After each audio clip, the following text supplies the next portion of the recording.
4秒嘅，係由青雲選手咧暫時領先緊第1名嘅。咁如果咧大家咧呢組嘅對手咧想超越佢哋咧，就一定要快過咧7分12.4秒啦。咁我哋睇一睇啦，啱開頭咧頭嗰過咗頭嗰300米啦，領先嘅咧就係4號嘅線路咧係會停住手嘅，所以咧仍然 keep 緊咧係1.4嘅頻率咧慢慢喺度領先緊啦。而第2名咧係3號線路嘅黃浩林嘅，佢嘅段速咧係做緊咧1分48嘅，係啦，稍為落後咗7米8米咁上下啫。咁咧所以咧係有絕對可以咧追得到佢嘅，因為咧我哋成個比賽佢時間咧起碼都要7分鐘㗎，屬於一個比較長嘅賽事嚟嘅。咁我哋睇到啦，佢哋嘅能量咧都大概保持喺30啦，每分鐘係30大咁就啦。係啦，我哋見到領先嘅舉手咧許廷榮啦，係已經1分44嘅保持緊。係啦，佢比較用緊一個比較低嘅頻率做緊嘅，係啦，每1分鐘27嘅頻率咧做緊呢個比賽嘅，呢個比賽做緊每1分鐘咧係頻率係27嘅。好多選手咧，大家都知道咧，大概咧係每1分鐘咧係做緊34嘅頻率嘅。可以見到咧4號選手咧，許廷榮參賽者咧，佢係一個比較低嘅頻率咧，用力量咧搭救咗嘅，係啦，佢保持一個好好嘅節奏，係啦，能量咧亦都比較咧低啲嘅，盡用自己嘅策略，可能咧會喺臨尾嘅時候咧留翻啲力咧，臨尾可能200米、300米咧就將個頻率再推高啲。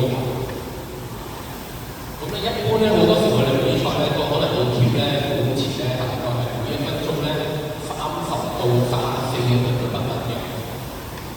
咁又睇視乎你平時嘅練習啦。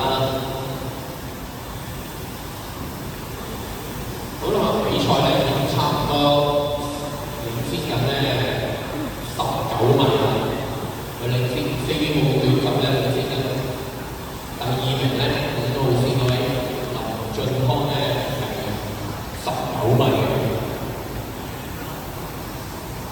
但係咧4號選手咧佢停名參賽者咧仍然咧係以保持緊一個比較頻率比較低嘅節奏咧去做呢個領先人嘅帶到出嚟嘅，佢個頻率仍然保持緊大概咧每1分鐘咧係拉27下呢個幅度嘅，係啦，屬於比較低嘅頻率咧，佢仍然可以領先緊17下。佢以一個仍然個 pacing 咧仍然貼得非常之穩定啊，即係佢個速率咧仍然貼緊喺1分45到46左右啦。如果其他選手咧想追過去咧，就一定要快過1分45個頻率啦。會追過去。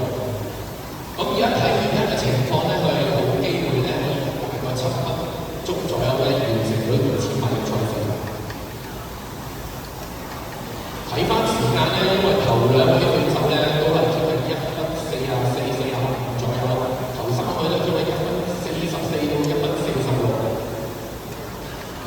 只係咧你哋講緊嘅頻率咧會見到咧有少少分別啦。4號線路嘅選手咧，佢貼緊咧每1分鐘咧頻率係27左右，5號線路咧嘅選手咧貼緊大概係32左右嘅頻率嘅。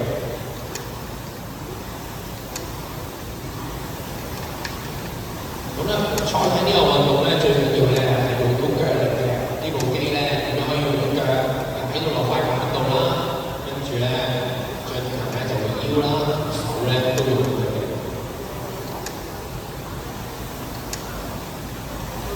好啦，好快咧，賽事咧剩翻800米嘅啫。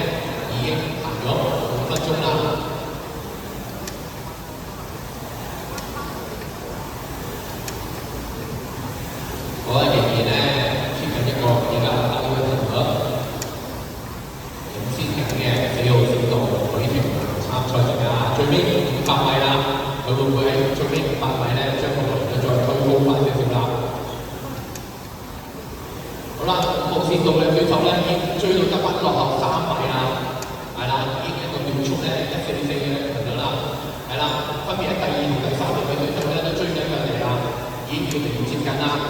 第1同第2名咧相對咧已經係平頭啦，5號線度咧嘅對手咧已經追過咗佢，已經升到上第1位啦。呢場比賽咧好刺激啊！初頭咧由4號對手嘅後面條佢參賽者咧一路領先緊10幾米嘅，而家咧已經俾5號對手嘅陳俊康對手咧已經反超咗5米啦。係啦，會唔會喺最尾嘅300米咧頭3名嘅對手咧分別係3、4、5號線度嘅對手咧非常之接近啦，佢哋相差咧係大概相差不足10米嘅，佢哋3位對手啊，睇下最尾可能會唔會有機會反超啦？個排名會唔會有改變啊？或者會唔會係快過第1組嘅時間啊？好犀利啊！3位對手都好接近啊！大家咧都係相差幾米嘅，會有機會最尾100米啦，會唔會將個頻率再推高啲啦？哇！好犀利啊！剩翻到10米左右嘅啫，睇下可以大家3位選手都超過7分鐘，唔使7分鐘完成啊！睇下冇。可以喺7分鐘之內啦！哇，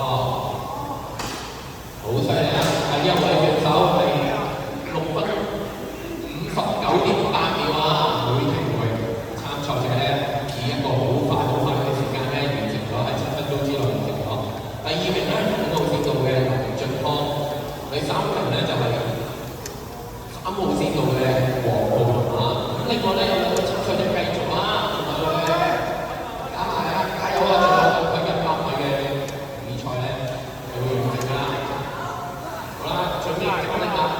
爭取一個好嘅時間。